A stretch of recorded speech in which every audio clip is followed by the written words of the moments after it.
Welcome back to my channel, and for today's video I'm going to show you how I cook my own version of mechado. Ito yung kinasanayan kong lutuin, guys. And this is my ingredients. Ito ang ating mga ingredients. Unahin natin, ayan, meron tayong beef. Iniwa ko na siya ng medyo may konting laki ang size niya kasi mechado nga siya. And then, of course, kailangan natin ng tomato sauce. Ayan, meron akong tomato here. Ayan. And then, kailangan din natin ng, ayan, optional lang kung pwede, kung gusto nyong lagyan, pwede ka maglagay ng ganyan.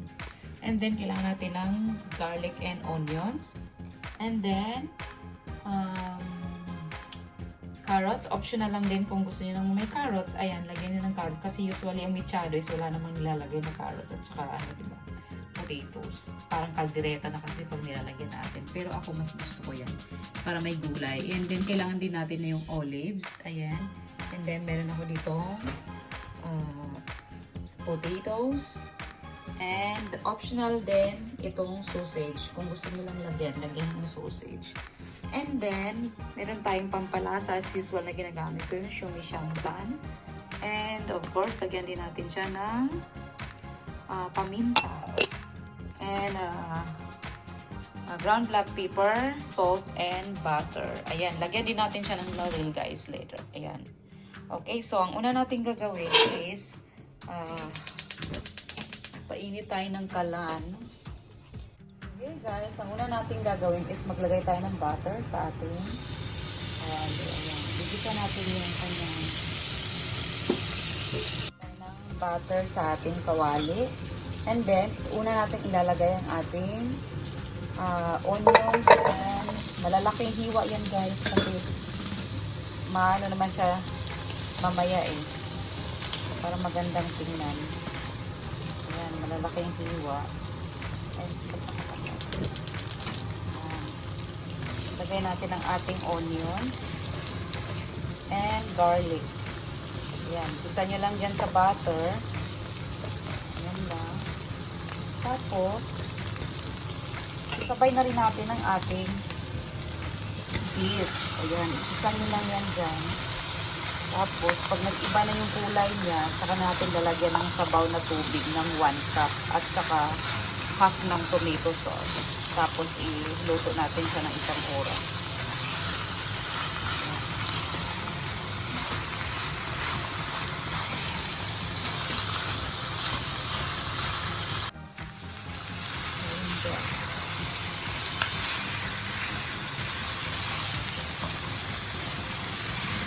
Kaya na natin magbago yung kulay niya bago natin sabawan. Guys, as you can see, ayan, nag-change na ang kanyang kulay ng pakonti-konti. Ang gagawin natin is let's add a little bit of salt. Ayan. Lagyan natin siya ng kaunting salt and then sabawan natin siya ng 1 cup of water kasi nga palambutin natin siya ng 1 oras. And then, lagay din natin yung kalahating cup ng tomatoes. Yung half lang, kasi yung half later, idagdag pa natin yun. Tapos, ang gagawin natin is mag-add tayo ng laurel. Tapos, mag-add din tayo ng ground black pepper. Ayan. Lagyan natin siya ng ground black pepper. And then, konting pampalasa na shumishantan. Ayan. Konti. Para habang ino-boil natin siya, meron na siyang kaunting lasa at mamaya dagdagan natin yung kanyang lasa. Pag malambot na siya, yan. Mixan natin to ng konti and then lutuin natin siya ng about an hour. 1 oras natin siyang pakuluan dyan, guys. Para umano talaga, lumambot talaga yung karne at ayan. Yan lang ang ating gagawin. And then, ika-cover na natin yan. Yan. Let's cover this and cook for 1 hour. There you go. After an hour, guys, ito na siya. Check natin. Oh. Look at that. Ayan. Tapos, ilalagay na natin ang ating carrots. Ayan. Tapos, lutuin natin siya ng 15 minutes. Again, 15 minutes. Tapos, lagyan natin siya ng kaunting half of red bell pepper para bumango siya. Tapos yung half, mamaya natin ilagay. Ayan. Lutuin natin siya ng another 15 minutes, guys.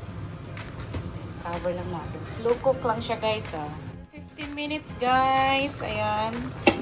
Check natin para ilagay na natin yung ating patatas. Ayan. Medyo ano na siya. Dapat ang mechado, hindi na nilalagyan ng patatas at saka carrots Kaso lang, para may gulay yung dalawa ko. Ayun. Tapos tutuin natin ulit ito ng 5 minutes. Haba-habang proseso itong mechado, guys, mababa sa oras, pero pagtyagaan lang, masarap naman. Ayan, malalaking hiwa, malambot na siya, ganda tingnan. Ayan. Tapos pag naluto na yung ating patatas, saka na natin ilalagay yung ating mga last na ingredients. Tuloy na natin siya ng 5 minutes yung patatas. Okay, cover it. Look, guys, after 5 minutes, ayan. Tingnan natin ang ating ayan, malambot na siya, guys. Malambot na ang ating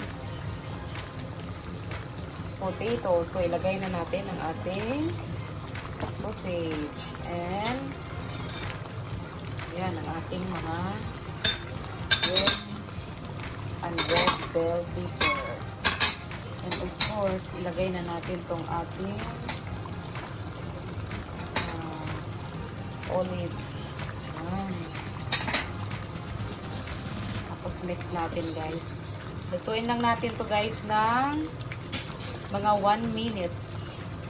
1 minute, ayan. Tapos na siya. Bango. Super bango. Hindi na kailangan timplahan. Malasa na siya. Look. Para siyang mechado na parang caldereta.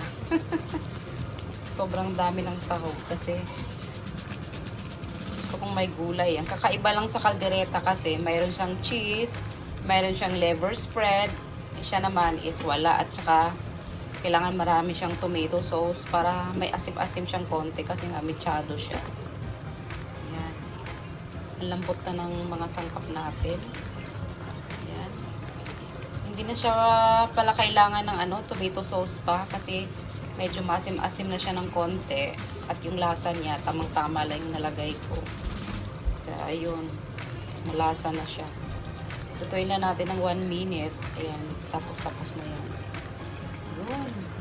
Grabe, super bango. Kakaibang mechado to, guys,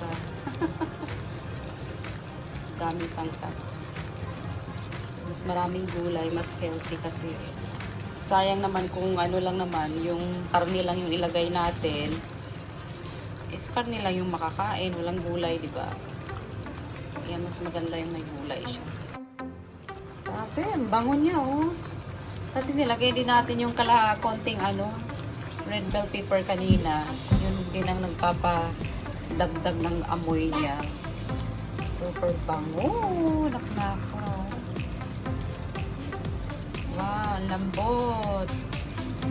Super lambot.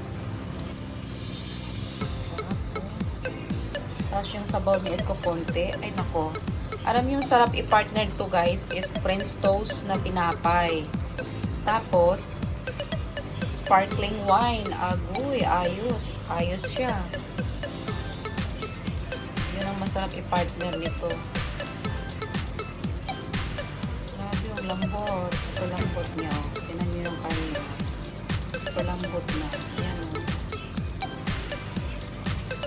Palambot na ng karne. Ayan. Pan na natin siya ng 1 minute lang. After a minute, ayan na siya guys. Ready to plate na siya. Super looks. Masarap. Look at that.